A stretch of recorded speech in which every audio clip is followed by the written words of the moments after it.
कि मैं आगे चल के इस देश का भविष्य था, हूँ और रहूंगा और ऐसे ही बना रहूंगा। ये सही बात है कि नहीं? आप लोग हमें देख रहे होंगे, बड़ा सोच रहे होंगे कि एक ऐसा व्यक्ति आ गया, सही है कि नहीं? कभी ऐसा देखे थे आप लोग? नहीं देखे रहे होंगे, लेकिन मैं भी आप लोग की तरह कभी था। कभी 5-6 में पढ़ता था, दुर्घटना की वजह से मेरे दोनों हाथ कट गए, लेकिन मैं हार नहीं माना। फिर से मैंने लिखना पढ़ना चालू किया। जब मेरे हाथ कट गए तो फिर मैं लिखता हूँ, फिर मैं पढ़ता हूँ, फिर मैं साइकिल चलाता हूँ, फिर मैं बाइक चलाता हूँ, फिर मैं मोबाइल चलाता हूँ, सब कुछ करता हूँ इन्हीं हाथों से। सोचिए, जब मैं कर सकता हूँ तो आप क्यों नहीं कर सकते? कर सकते हो कि नहीं कर सकते हो? आपको तो भगवान ने सब कुछ दिया है कि नहीं दिया है? तो हार नहीं मानना है। एक दिन में नहीं होगा, लेकिन एक दिन जरूर होगा। होगा कि नहीं होगा? हाँ, आज मैं बता दूं, जिस तरह से संतोष जी आप लोग के सर हैं, कभी संतोष जी को मैं पढ़ाया करता था। मेरे हाथ हुआ करते थे तो संतोष जी को पढ़ाया करता था, और हाथ कटने के बाद भी मैं उनको पढ़ाता था। आज आप लोग को संतोष जी पढ़ा रहे हैं। तो मैं एक छोटा सा न्यूज चैनल चलाता हूँ जिसका नाम दोस्त एक्सप्रेस रखा, और दोस्त एक्सप्रेस से आज पूरा देश मुझे जानता है।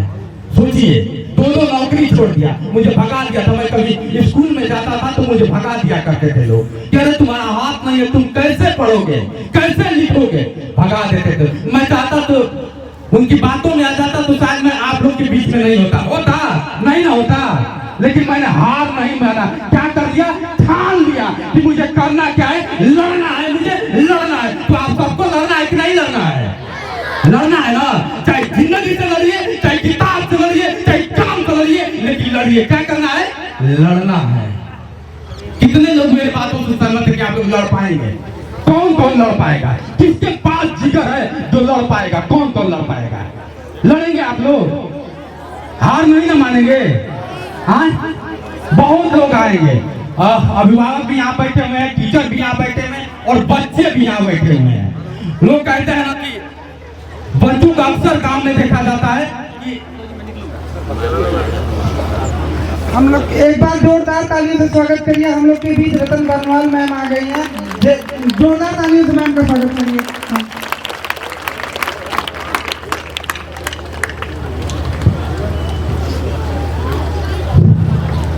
मैम बैठिए।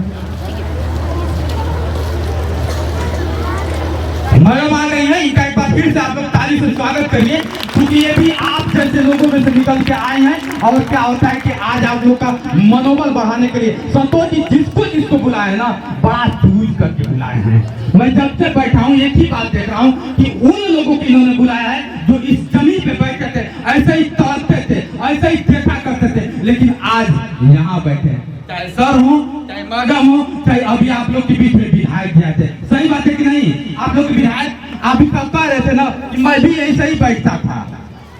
धूप तो लग रही है, मुझे पता है धूप लग रही है ना, लेकिन धूप को बर्दाश्त करिए। जो आज बर्दाश्त करेगा वो कल चल के इतिहास लिखेगा।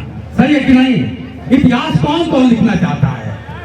सभी लोगों में लगता है कि लिखना चाहते हैं। वो जुनून है, वो जोश है, और आप लोग लिखेंगे, और संतोष जैसे लोग रहेंगे। आप लोग जानते हैं कभी क्या होता है ना कि एक घुड़सवार जब घोड़े पे बैठता है ना तो उसे मारता है, खूब मारता है, तो लोगों को लगता है कि क्यों चोट दे रहा है। सही बात है कि नहीं? आप लोग मार खाते हैं कि नहीं खाते हैं? तुम मार से घबरा जाते होंगे, कह रहे मुझे मार।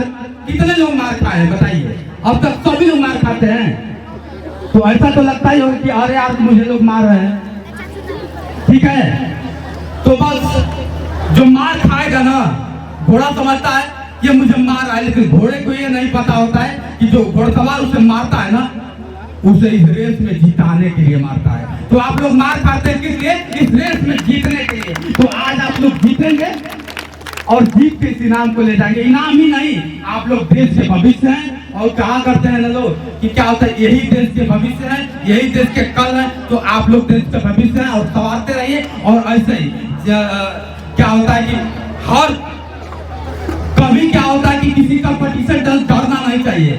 जिंदगी का कंपटीशन हो, चाहे कापी किताब का कंपटीशन हो, चाहे लिखाई का कंपटीशन हो, चाहे पढ़ाई का कंपटीशन हो, लड़ना चाहिए। लड़ना चाहिए कि नहीं लड़ना चाहिए?